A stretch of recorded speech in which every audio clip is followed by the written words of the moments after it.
नमस्कार बच्चों, स्वागत है आपके अपने YouTube चैनल एग्रोटेक स्टडी में। और बच्चों, मैं हूं अरविंद यादव। बच्चों, जैसा कि आपको पता है, हमारे YouTube चैनल पर अभी प्रैक्टिस टेस्ट चल रहे हैं। MPPAT की छात्र तैयारी कर रहे हैं के लिए प्रैक्टिस टेस्ट हम तैयार करके उनको पढ़ा रहे हैं। और एग्रीकल्चर के जो ऑब्जेक्टिव मोस्ट क्वेश्चन हैं वो उनको लेकर आ रहे हैं। तो बच्चों, आप कितना कर पा रहे हैं आप खुद समझ रहे हैं इस चीज़ को, और आप लोग हमें भी बताने की कोशिश भी कर रहे हैं कमेंट बॉक्स के माध्यम से। बच्चों, अगर आपको कहीं भी कोई समस्या आती है तो आप हमारे मोबाइल नंबर एग्रोटेक स्टडी 7224002628 या 6261148414 पर कॉल करके या आप व्हाट्सएप पर भी संपर्क कर सकते हैं। चलिए बच्चों, आपकी कैसी तैयारी चल रही है ये आप लोग लास्ट में हमें ज़रूर बताया करें कि आपकी कितने प्रश्न में से कितना प्रश्न सही जा रहा है। ठीक है बच्चों, चलिए अब बिल्कुल हम देर नहीं करेंगे और इस वीडियो की हम लोग शुरुआत कर लेते हैं। तो बच्चों, ये रहा सबसे पहला प्रश्न। 336 प्रश्न कंप्लीट हो गए थे। 337वां प्रश्न है बच्चों, स्टॉक फार्मिंग का संबंध किससे है? जी हाँ बच्चों, स्टॉक फार्मिंग का संबंध किससे है? पशुओं के प्रजनन से, अच्छी प्रजाति के बीजों का प्रयोग से, 2 से 3 फसलों को एक साथ उगाने से, या इनमें से कोई नहीं। जी हाँ बच्चों, आपको आंसर बताना है कि स्टॉक फार्मिंग का संबंध किससे है। तो याद रहे, स्टॉक फार्मिंग का संबंध है वो है आपका पशुओं के प्रजनन से। ठीक है बच्चों, आगे बात करते हैं। प्रश्न नंबर 338, सब्जियों की व्यापारिक खेती को क्या कहते हैं? सेरीकल्चर, हॉर्टिकल्चर, ओलेरीकल्चर या सभी? सब्जियों की व्यापारिक खेती को क्या कहा जाता है? तो याद रहे, आपको बताना है इसका आंसर। सब्जियों की व्यापारिक खेती को कहा जाता है आपका ओलेरीकल्चर। क्या कहा जाता है? ओलेरीकल्चर। बाढ़ प्रभावित क्षेत्रों में किस प्रकार की खेती की जाती है? तर खेती, द्यारा खेती, तैरती खेती या आर्द्र खेती? बच्चों, बाढ़ प्रभावित खेतों में जो खेती की जाती है वो की जाती है द्यारा खेती। कौन सी खेती की जाती है? द्यारा। सेकंड नंबर का इसका आंसर सही होगा। और बच्चों, क्या होता है द्यारा फार्म में आपको बताऊं, बाढ़ आती है और बाढ़ आकर चली जाती है, तो वहाँ का जो भूमि रहती है ना, वहाँ पर क्या नमी रहती है, और जो मिट्टी बहकर आती है ना, उसमें जो सब्जी लगाते हैं या नली, तो वो आपकी द्यारा फार्मिंग कहलाती है। आगे बात करेंगे बच्चों हम नेक्स्ट। खेती की वह कौन सी प्रणाली है जिसमें किसान का सीधा संबंध राज्य से होता है? खेती की वह कौन सी प्रणाली है जिसमें किसान का सीधा संबंध राज्य से होता है? काश्तकारी खेती, सामूहिक खेती, सहकारी खेती या संयुक्त खेती? तो बच्चों, आपको बताना है कि किसान का सीधा संबंध किससे होता है। ठीक है ना? तो ध्यान रखें, किसान का जो सीधा संबंध होता है वो होता है आपका काश्तकारी खेती से। किससे होता है? काश्तकारी खेती से। ये विशेष आप लोग याद रखेंगे। ठीक है बच्चों, चलिए बात करते हैं हम लोग आगे।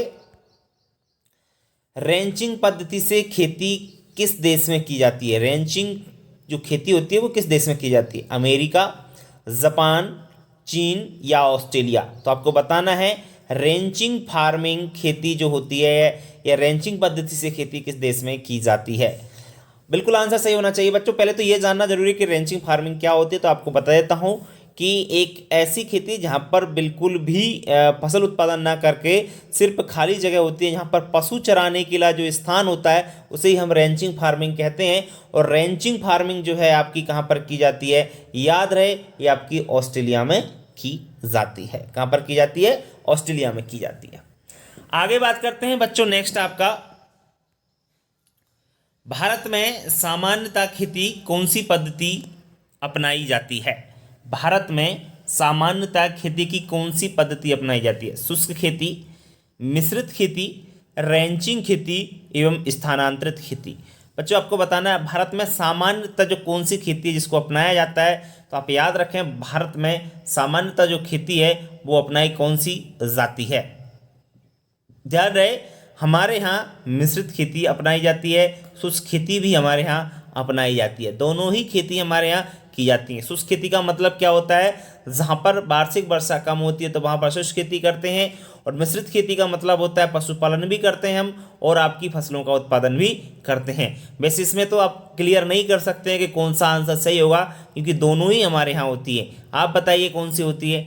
मेरे हिसाब से तो दोनों ही सही होगा, क्योंकि आप अगर एक को छोड़ देते हो, तो बताइए शुष्क खेती क्या हमारे यहाँ होती नहीं है? शुष्क खेती हमारे यहाँ होती है। आपने देखा होगा शुष्क खेती कि जब वर्षा जिस क्षेत्र में कम होती है वहाँ पर शुष्क खेती होती है ना। और मिश्रित खेती की बात की तो पशुपालन भी हम लोग करते हैं और दूसरा क्रॉप प्रोडक्शन भी हम लोग करते हैं। समझ में आ रहा है ना बात को? तो इसमें तो दोनों ही मेरे हिसाब से सही माना जाना चाहिए। बात करते हैं हम लोग आगे। धान की रोपाई के कितने दिन बाद प्रोपेनिल खरपतवार नाशी का प्रयोग करते हैं?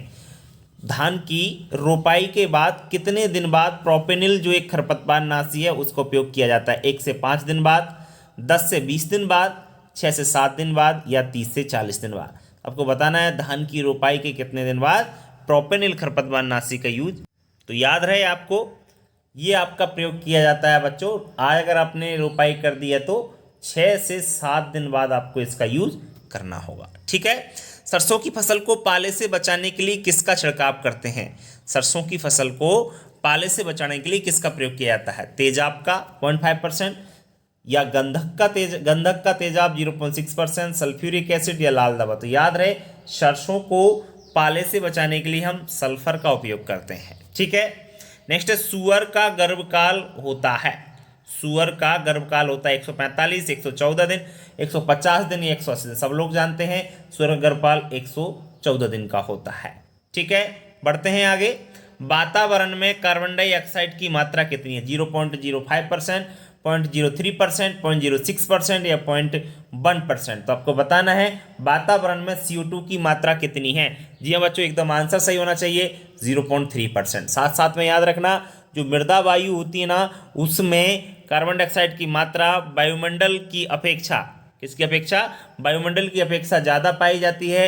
और कितनी पाई जाती है? ध्यान रखना 10 गुना ज़्यादा पाई जाती है मृदा वायु में। वो कितनी पाई जाती है वो आपको याद रखना है, 0.25%। कितनी? 0.25%। ठीक है। चलिए बढ़ते हैं आगे। कृत्रिम गर्भाधान का उपयोग किसके लिए होता है? पशु का बीमार होना, नस्ल सुधार या पशु का स्वस्थ होना या सभी? सब लोग जानते हैं नस्ल सुधार का जो उपयोग है वो इसमें उपयोग किया जाता है कृत्रिम गर्भाधान में, आर्टिफिशियल इंसेमिनेशन। सब जानते होंगे कृत्रिम गर्भाधान क्या होता है। जिसमें क्या करते हैं, सीमन को पहले कलेक्ट किया जाता है, कलेक्ट करने के बाद उसको नाइट्रोजन जो आपकी तरल नाइट्रोजन होती है उसमें रख लिया जाता है। फिर उसको आपको जो जिस पशु को ज्ञापन कराना हो उसके योनि में प्रवेश कराया जाता है। गेहूं में पाया जाने वाला प्रोटीन कौन सा है या क्या कहलाता है? जाइन, ग्लूटीन, धुरीन या रेसिन? तो बच्चों आपको बताना है गेहूं में पाया जाने वाला प्रोटीन क्या कहलाता है। सब जानते हैं, इसीलिए जो चपाती है वो बनती है, रोटी बनती है, देखा होगा आपने, तो ग्लूटीन के कारण। बाजरे की बुवाई हेतु प्रति हेक्टेयर बीज दर कितनी? 1 से 2 किलोग्राम प्रति हेक्टेयर, 4 से 5 किलोग्राम प्रति हेक्टेयर, 8 से 9 किलोग्राम प्रति हेक्टेयर या 12 से 15 किलोग्राम प्रति हेक्टेयर? तो याद रखें बाजरे की बुवाई हेतु प्रति हेक्टेयर जो बीज दर होती है बच्चों वो होती है आपकी 4 से 5 किलोग्राम हेक्टेयर। अगर बाजरे को हम ट्रांसप्लांटिंग करते हैं ना, ट्रांसप्लांटिंग का मतलब पहले पौध तैयार करके फिर अगर हम लोग बाजरे की फसल करते हैं तो उसके लिए बीज दर होती है 1 से 2 किलोग्राम प्रति हेक्टेयर। ध्यान रखें आप लोग। ताज़ा दूध का पीएच मान कितना होता है बच्चों? 6.3 से 6.3, 6.5 से 6.7, 6.7 से 6.9 और 6.9 से 7.1। तो याद रखें ताजे दूध का जो पीएच मान होता है वो होता है 6.6 से 6.7, यानी वैसे जो आंसर है वो होना चाहिए आपका दूसरा 6.5 से 6.7 के मध्य होता है, मतलब 6.6 होता है। ध्यान रखें आप लोग। गन्ने में अधिक नाइट्रोजन देने से गन्ने में शर्करा की मात्रा पर क्या प्रभाव पड़ता है? मात्रा बढ़ जाती है, स्थिर रहती है, कम हो जाती है, इनमें से कौन है? तो याद रखें गन्ने में अगर अधिक नाइट्रोजन देंगे तो गन्ने में जो चीनी की मात्रा होती है वो क्या हो जाएगी आपकी, एक समय ज़्यादा देने से वो कम हो जाएगी। दूध की रानी किसे कहते हैं बच्चों? दूध की रानी किसे कहा जाता है? मैरिनो, चोकला, सानेन या न्यूबियन? बच्चों दूध की रानी जो है आपकी बकरी होती है, और बकरी जो कौन सी आपकी सानेन है। सानेन का उत्पत्ति स्थान स्विट्जरलैंड है। ध्यान रखें आप लोग, ये स्विट्जरलैंड की बहुत ही महत्वपूर्ण आपकी नस्ल है। 353वां प्रश्न, निम्न में से अमरूद की किस्म है कौन सी? हाथीझूल, ढोलका, लखनऊ 49 एवं तोतापुरी? तो याद रखें अमरूद की सबसे बेहतरीन वैरायटी और सबसे इंपॉर्टेंट वैरायटी एग्जाम के पर्पज से वो है आपकी लखनऊ 49। बच्चों इसको सरदार गुआवा के नाम से भी जाना जाता है, सरदार के नाम से भी इसको जाना जाता है। ध्यान रखें लखनऊ 49 को, कई बार ये प्रश्न आपका पूछा जा चुका है। आगे हम बात करें गुलाब में प्रवर्धन की विधि है, किसके द्वारा गुलाब में प्रवर्धन किया जाता है? Patch budding, ring budding, T budding या लेयरिंग? आपको बताना है गुलाब में प्रवर्धन किसके द्वारा किया जाता है। तो गुलाब में जो प्रवर्धन है बताइए वो किसके द्वारा किया जाता है? ध्यान रहे गुलाब में जो प्रोपेगेशन है वो किया जाता है आपका टी बडिंग के द्वारा। किसके द्वारा? टी बडिंग के द्वारा। बात करें हम भारत में कितने कृषि जलवायुवीय क्षेत्रों में बांटा गया है? 20, 18 ऑप्शन में यहाँ पे और दे देता हूँ आपको, 20, 18 के बाद 15 या 21 आपको बताना है बच्चों भारत को कितने कृषि जलवायु क्षेत्रों में बांटा गया है। आंसर इसका एकदम सही होना चाहिए, भारत को ध्यान रहे 15 कृषि जलवायु क्षेत्रों में बांटा गया है। आगे बात करें बच्चों, मृदा जल तनाव को मापने वाला यंत्र कौन सा है? मृदा जल तनाव को मापने वाले यंत्र का नाम आपको बताना है। जिप्सम ब्लॉक, बमट्रॉन प्रोब, टेंसियोमीटर या पीजोमीटर। तो बच्चों याद रहे जल तनाव को मापने का यंत्र कौन सा होता है, वाटर टेंशन को मापने का यंत्र कौन सा होता है। बच्चों ध्यान रहे आपको जो नमी मापने का यंत्र जैसे टेंसियोमीटर से भी मापते हैं हम, जिप्सम ब्लॉक से भी माप सकते हैं, आपका जो न्यूट्रॉन प्रोब होता है उसके द्वारा भी हम लोग क्या करते हैं जल की जो नमी होता है उसको मापते हैं। लेकिन याद रखिए जल का जो तनाव मापने का यंत्र है वो कौन सा है? पीजोमीटर। याद रहे आपको किसी मृदा की विद्युत चालकता 4 डेसीसाइन से अधिक होने पर वह होती है। ये 4 डेसीसाइन होना चाहिए प्रति मीटर से अधिक होने पर वह होगी। कौन सी होगी बताइए? विद्युत चालकता 4 से अधिक है तो वह क्षारीय होगी, अम्लीय होगी, लवणीय क्षारीय होगी या लवणीय होगी। बच्चों आपको आंसर देना है किसी मृदा की विद्युत चालकता 4 से अधिक है तो उस मिट्टी कौन सी आपकी होगी। तो बच्चों याद रहे विद्युत जो चालकता है आपकी ज़्यादा होने पर आपकी कितनी होगी? ध्यान रहे आंसर सही होगा इसका लवणीय। कैसी होगी? 4 से अधिक होने पर आपकी मृदा हो जाती है लवणीय। बढ़ते हैं हम लोग आगे। खरपतवार भूपरिष्करण शब्द किस वैज्ञानिक ने दिया? Koppen, हेवरलैंड, MS. स्वामीनाथन या जैथरो टुल। याद रहे खरपतवार और भूपरिष्करण 2 वर्ड हैं अलग अलग, ध्यान रहे इसमें कॉमा लगा लेना आप लोग। यहाँ पे खरपतवार और भूपरिष्करण टिलेज एंड बीट्स जो वर्ड दिया था वो दिए थे आपके किसने? बहुत इंपॉर्टेंट प्रश्न है, जैथरो टुल। जैथरो टुल को खरपतवार विज्ञान का पिता कहा जाता है, विशेष याद रखें। और जो एम.एस. स्वामीनाथन है इनको एम.एस. स्वामीनाथन को हरित क्रांति का पिता भारत में कहा जाता है। और जो कोपेन है, कोपेन ये जलवायु विज्ञान के पिता कहे जाते हैं। या जलवायु आपकी सबसे पहले इन्होंने वर्गीकरण किया था कोपेन ने।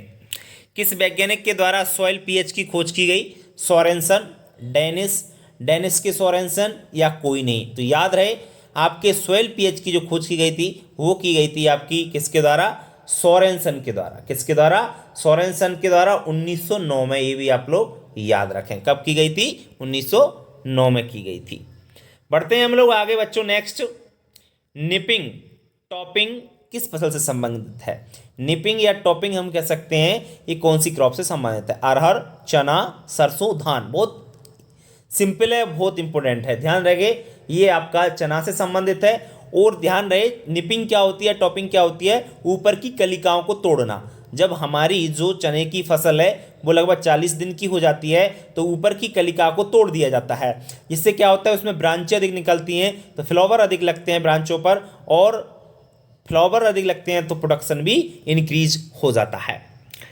किस बीज को मात्रक बीज के नाम से भी जाना जाता है? केंद्रक बीज, प्रजनक बीज, आधार बीज या प्रमाण बीज। तो आपको बताना है किस बीज को मात्रक बीज के नाम से भी जाना जाता है। तो ध्यान रहे आपके जो बीज होता है बच्चों केंद्रक बीज को मात्रक बीज के नाम से जाना जाता है, विशेष याद रहे।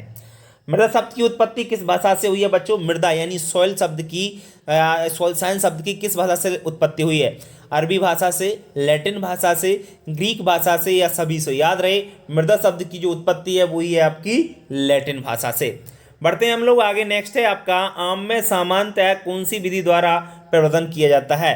बेनियर ग्राफ्टिंग, डेयरी दाव, स्टूलिंग या लेयरिंग।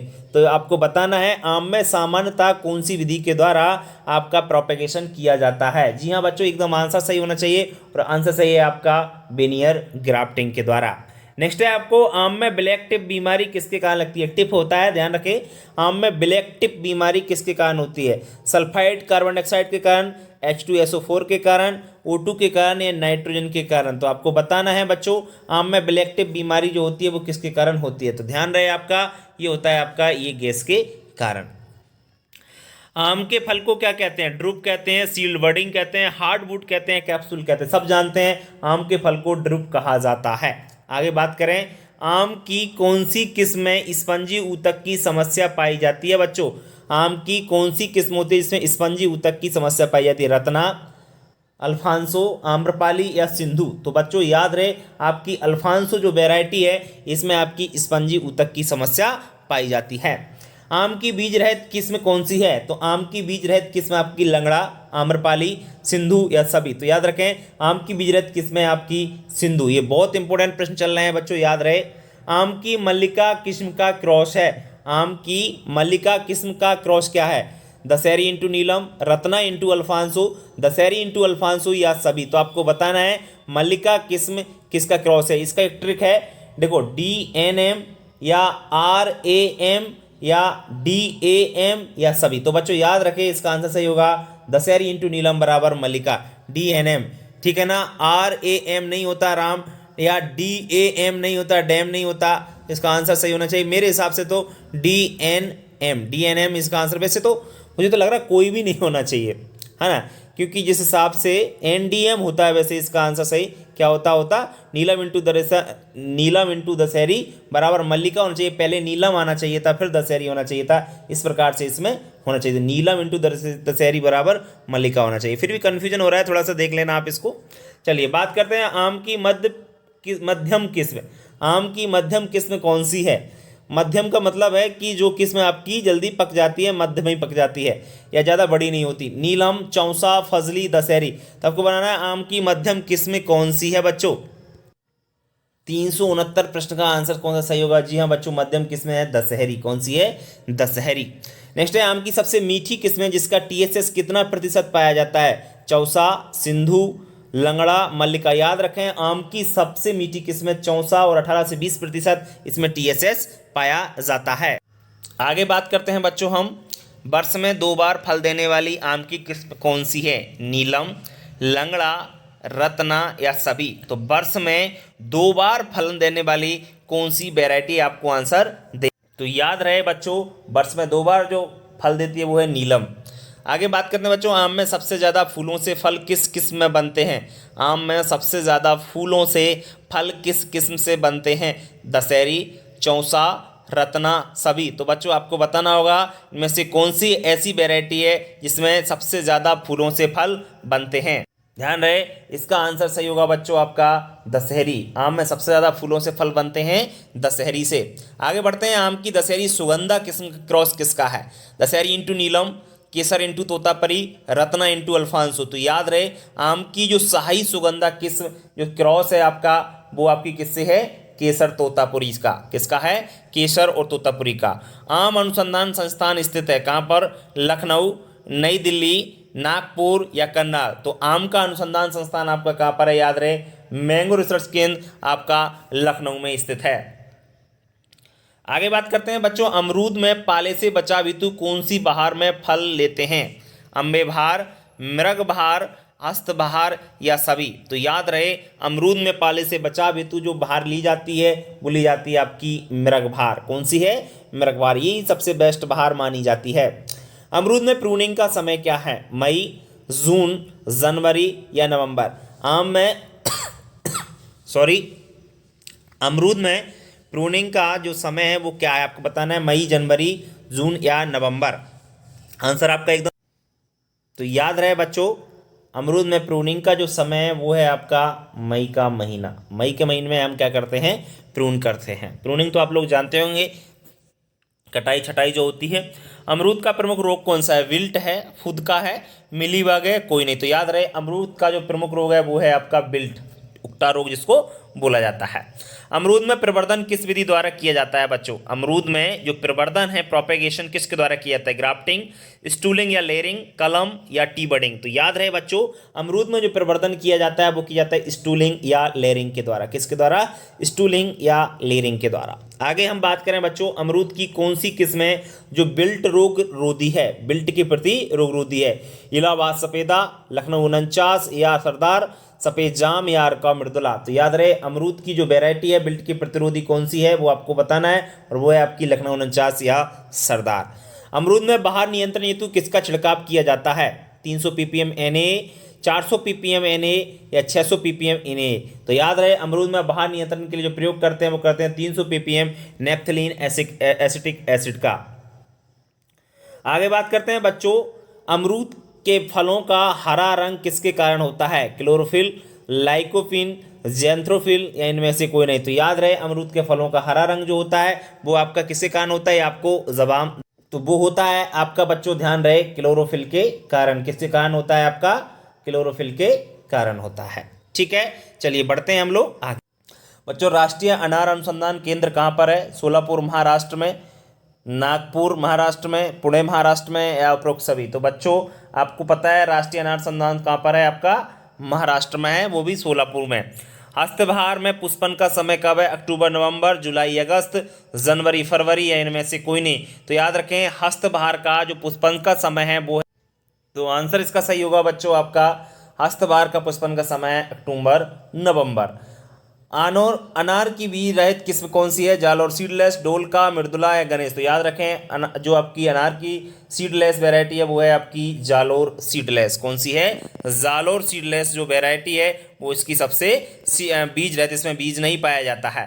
अनार में सबसे अच्छे फल किस बहार में आते हैं? अम्बे बहार, मृग बहार, हस्त बहार या उपरोक्त सभी? तो आपको बताना है बच्चों अनार में सबसे बेस्ट जो आपके फल आते हैं वो किस में आपके आते हैं? तो बच्चों याद रहे अनार में जो फल आते हैं वो मृग बहार में आते हैं। किस में आते हैं? मृग बहार में। तो बच्चों आज के लिए इतना ही, कल फिर आएंगे आगे नेक्स्ट आपके जो प्रश्न लेकर। वीडियो कैसा लगा जरूर बताएं और कितने प्रश्न कंप्लीट कर पाए आप लोग ये कमेंट बॉक्स में लिखकर आप लोग जरूर बताइए बच्चों। ठीक है बच्चों, अगर कोई समस्या आती है तो आप हमारे मोबाइल नंबर 7224002628 पर संपर्क कर सकते हैं। चलिए बच्चों आज के लिए इतना, कल फिर मिलते हैं, तब तक के लिए नमस्कार।